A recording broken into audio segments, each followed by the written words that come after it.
आप सभी को मेरा नमस्कार। जीतिया का व्रत अर्थात जीवित पुत्री का व्रत आश्विन मास की कृष्ण पक्ष की अष्टमी तिथि को किया जाता है। इस व्रत में माताएं अपनी संतान की सुरक्षा एवं स्वास्थ्य के लिए पूरा दिन तथा पूरी रात 24 घंटे तक निर्जला उपवास करती हैं।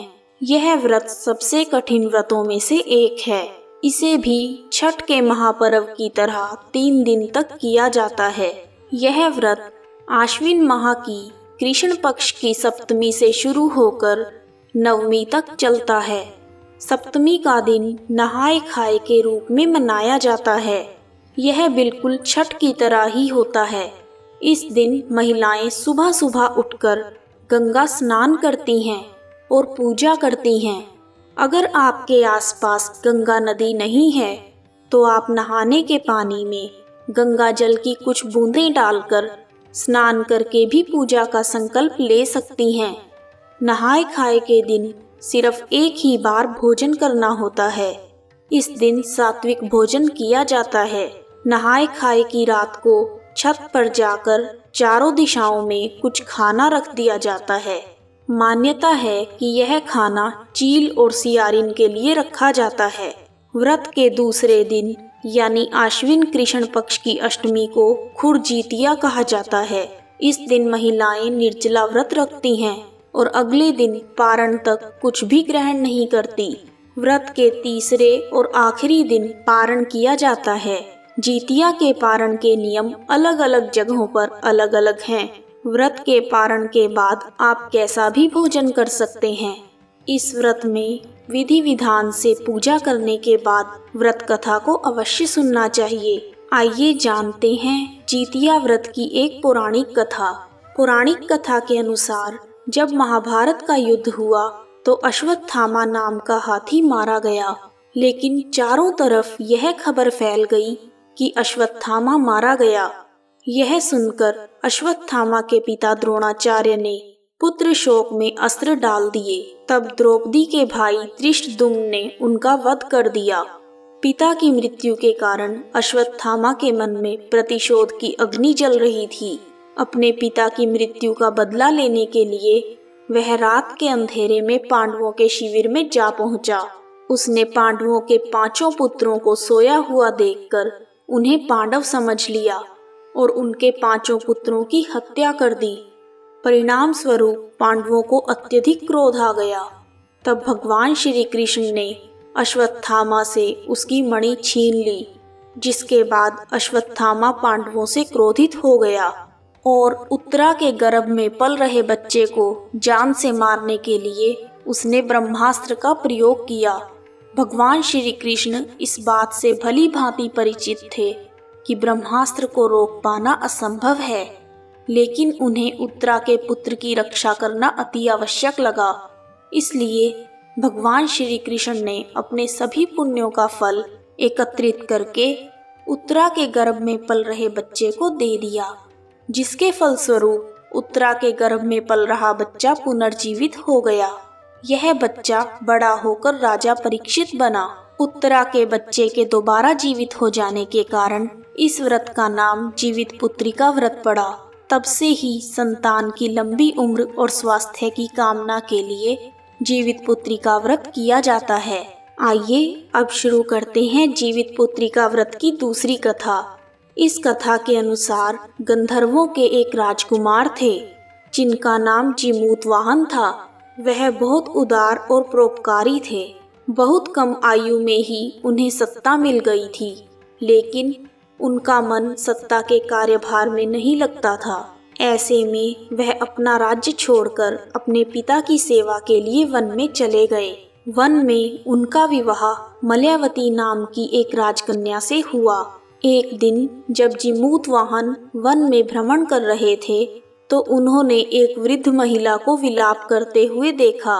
उस महिला का दुख देखकर उनसे रहा नहीं गया और उन्होंने वृद्धा को विलाप का कारण पूछा।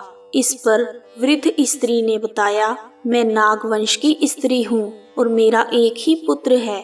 पक्षी राज गरुड़ के सामने प्रतिदिन खाने के लिए एक नाग सौंपने की प्रतिज्ञा हुई है।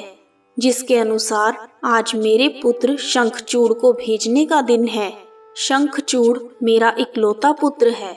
अगर मेरे इकलौते पुत्र की बलि चढ़ गई तो मैं किसके सहारे अपना जीवन व्यतीत करूंगी। यह सुनकर जिमूतवाहन का दिल पसीज उठा।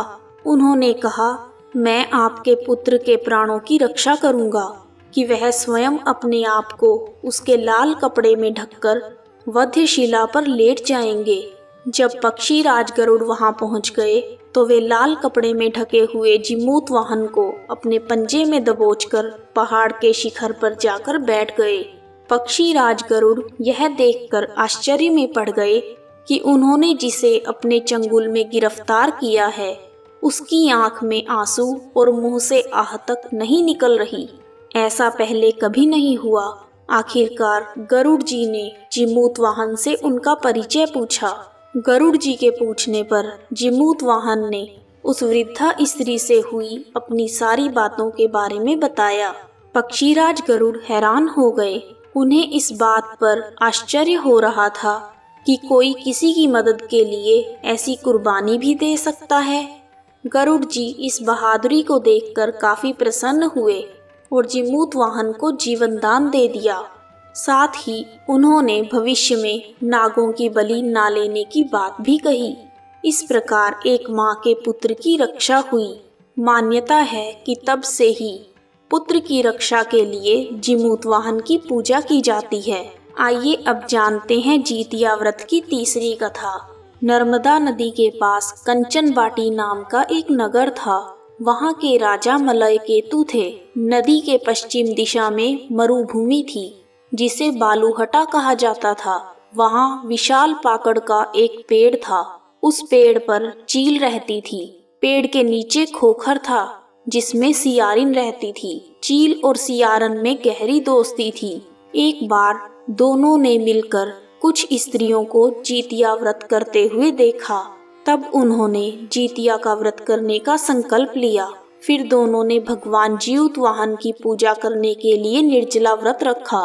व्रत के दिन उस नगर के बड़े व्यापारी की मृत्यु हो गई और व्यापारी का दाह संस्कार वहीं मरुस्थल पर ही किया गया। दिन बीतने के बाद जब रात हुई तब वहाँ मौसम खराब हो गया। बिजली कड़कने लगी और बादल भी गरजने लगे। वहाँ पर बहुत बड़ा तूफान आ गया था। सियारिन को अब भूख लगने लगी। मुर्दा देखकर वह खुद को रोक ना पाई और उसने व्यापारी के शरीर को खा लिया और उसका व्रत टूट गया। पर चील ने संयम रखा और नियम व श्रद्धा से अगले दिन व्रत का पारण किया। फिर अगले जन्म में दोनों सहेलियों ने ब्राह्मण के परिवार में पुत्रियों के रूप में जन्म लिया। चील बड़ी बहन बनी और उसका नाम शीलवती रखा गया। शीलवती की शादी बुद्धिसेन के साथ हुई। सियारिन छोटी बहन के रूप में जन्मी और उसका नाम कपूरावती रखा गया। उसकी शादी नगर के राजा मलय केतु से हुई। अब कपूरावती कंचनबाटी नगर की रानी बन गई। भगवान जिमूतवाहन के आशीर्वाद से शीलवती के 7 बेटे हुए, पर कपूरावती के सभी बच्चे जन्म लेते ही मर जाते थे। कुछ समय बाद शीलवती के 7 पुत्र बड़े हो गए। वह सभी राजा के दरबार में काम करने लगे। कपूरावती के मन में उन्हें देखकर ईर्ष्या की भावना आ गई और उसने राजा से कहकर शीलवती के सभी पुत्रों के सर कटवा दिए और उन्हें 7 नए बर्तन मंगवाकर उसमें रख दिया और लाल कपड़े से ढककर शीलवती के पास भिजवा दिए। यह देखकर भगवान जिमूतवाहन ने मिट्टी से 7 भाइयों के सर बनाए और सभी के सिर को उनके धड़ से जोड़कर उन पर अमृत छिड़क दिया, जिससे सभी में जान आ गई और शीलवती के 7 पुत्र जिंदा हो गए और घर लौट आए। जो कटे हुए सिर रानी ने भेजे थे वे फल बन गए और दूसरी ओर रानी कपूरावती बुद्धिसेन के घर से पुत्रों के मृत्यु का समाचार सुनने के लिए व्याकुल थी। जब बहुत देर तक कोई समाचार नहीं आया तो कपूरावती स्वयं ही बड़ी बहन के घर चली गई। वहां सबको जिंदा और खुश देखकर वह बेहोश हो गई। जब उसे होश आया तो उसने अपनी बहन को सारी बात बताई। अब उसे अपनी गलती पर पछतावा हो रहा था। भगवान जिमूतवाहन की कृपा से शीलवती को पूर्व जन्म की बातें याद आ गई। वह कपूरावती को लेकर उसी पाकड़ के पेड़ के पास गई और उसे सारी बातें बताई। सारी बातें सुनकर कपूरावती बेहोश हो गई और मृत्यु को प्राप्त हुई। जब राजा को इसकी खबर मिली तो उन्होंने उसी जगह पर जाकर पाकड़ के पेड़ के नीचे कपूरावती का दाह संस्कार कर दिया। कथा समाप्त। कहानी सुनने वालों का भी भला और सुनाने वालों का भी भला। जय भगवान जीउतवाहन जी की।